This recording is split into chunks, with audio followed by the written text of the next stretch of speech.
What happens when one of comedy's greatest legends sits down for what should be a light-hearted late-night interview only to find himself under fire? What begins as casual banter quickly spirals into a tense, uncomfortable clash. Old wounds are reopened, mutual respect erodes in real time, and the atmosphere turns electric with hostility. By the end, one of the giants storms off stage, leaving the audience stunned and speechless. But before we get into the full story, take a second to subscribe and drop a comment. Which late-night host do you think handles controversial guests best? Because trust me, you'll want to talk about this one. That night on The Late Show with Stephen Colbert, everything was running smoothly. The audience buzzed with excitement, waiting for the evening's big guest, Eddie Murphy. He was on a promotional tour for his latest project, and everyone expected another round of easy laughs and nostalgic moments. After all,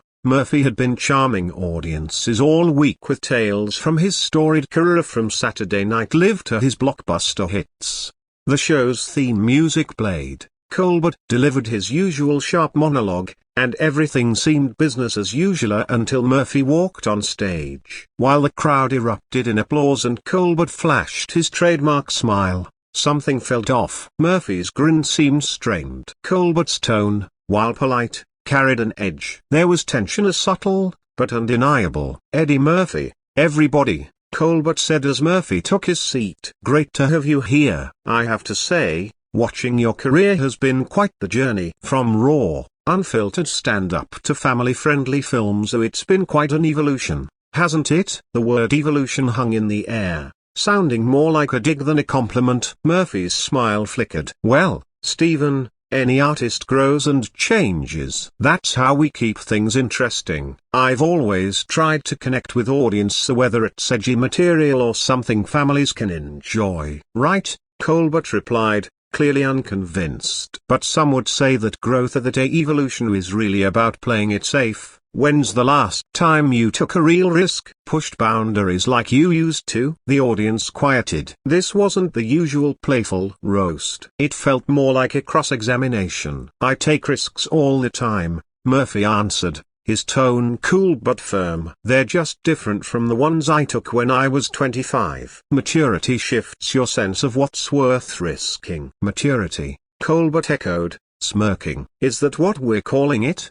Because from where I sit, it looks like you've spent 20 years running from the thing that made you famous: honesty, edge, bravery. Now it's just talking donkeys and fat suits. Watching you is like seeing a lion declawed." Murphy leaned forward slightly, tension tightening in his face. "You think it's easy to throw stones from behind a desk, Stephen? Try being the one out there creating, the one whose name is on the marquee, who's responsible for more than just laughs but for jobs, for representation, for history." "Sometimes courage means knowing when to evolve." "There's that word again, evolve," Colbert shot back. "But real evolution means progress, and what you've done feels like regression, from a fearless voice to something safe, predictable, commercial." Murphy's grip on the chair tightened. For a second, it looked like he might walk off. Instead, he fired back. "Let's talk about commercial, Stephen. Your show's built on a 60-year-old format. Same desk, same jokes, same smug tone. Where's your evolution?" "At least Johnny Carson had charm." The audience gasped. Colbert's smile vanished. "That's rich," he snapped. "Coming from someone who's made the same movie 15 times in different costumes." "My movies make people laugh," Murphy countered. "Your show just makes people feel superior." "There's a difference between comedy and condescension, even if you don't know it." By now, the room was frozen in silence. "You know what your problem is?" Colbert said, his tone turning cold. "You can't handle that someone's finally calling out what the industry's whispered for years." Eddie Murphy, the once royal figure in comedy, chose to settle for court jester. Murphy's eyes narrowed. "And you can't handle that? For all your Ivy League polish and clever writers, you'll never mean to comedy what I did by 25. You sit behind a teleprompter and a desk. I stood on stage alone and changed the game. I'm Eddie Murphy." "You were Eddie Murphy," Colbert corrected. "Now you're just trading on old glories." Murphy stood. The room held its breath. He sat back down, slowly. But this time, he leaned in, voice low and intense. "Let's talk about those old glories.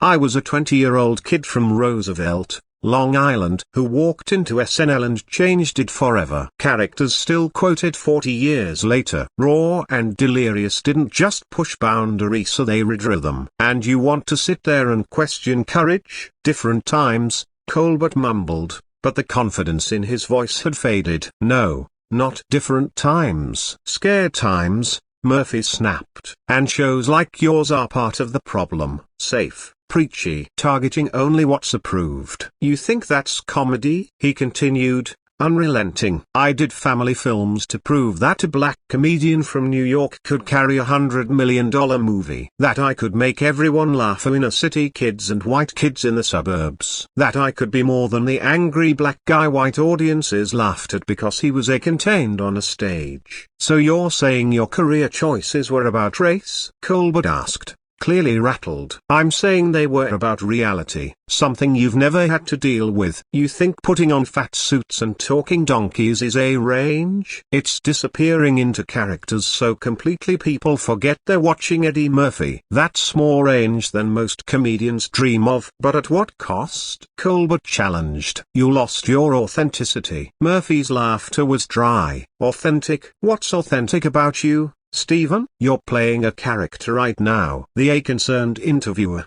"But this is about relevance. You're trying to knock down a legend to make yourself feel bigger." Colbert tried to regain control. "You can't handle that comedy moved on. People want something smarter now, more socially conscious." "You mean sanitized?" Murphy fired back. "More approved by committees of people who've never made anyone laugh. Your comedy is for people who are scared to laugh too hard." "At least I don't rely on outdated stereotypes," Colbert said. Murphy stood again, this time for good. He walked toward the desk, voice dangerously quiet. "Stereotypes? You mean like the condescending white liberal who thinks he knows best, who assumes his education makes him qualified to lecture people who came from nothing?" "I've never claimed to understand her." "You act like it." Murphy moved behind his chair, gripping the back. "I evolved from a kid with nothing to someone who created opportunities for hundreds. I proved comedy has no color, no limit to except the ones you impose." Colbert, now red-faced,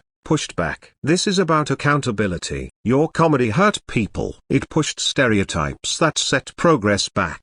"Don't you dare," Murphy growled. "Don't pretend to speak for my community. Poverty hurt us. Lack of opportunity hurt us. Comedy helped. It gave us power." "That's a convenient excuse." "No, it's the truth. My comedy opened doors, gave people jobs, changed the industry. And now you want to erase that because it makes you uncomfortable? And what about the pain your jokes caused?" Murphy slammed his hand on the desk. The audience jumped. "You don't get to tell me what hurt my people. You don't get to judge a lived experience from behind a desk. You don't know what it cost to do what I did." "I'm not judging," Colbert said, defensive. "But impact matters more than intent." Murphy's voice turned icy. "That's exactly what's killing comedy. Judging it by the most sensitive listener instead of what it's trying to say. That's why nobody laughs anymore. They're scared." "Maybe it's better than comedy that punches down." "I was punching up. I was a poor kid talking about my own life. The only person punching down here is you,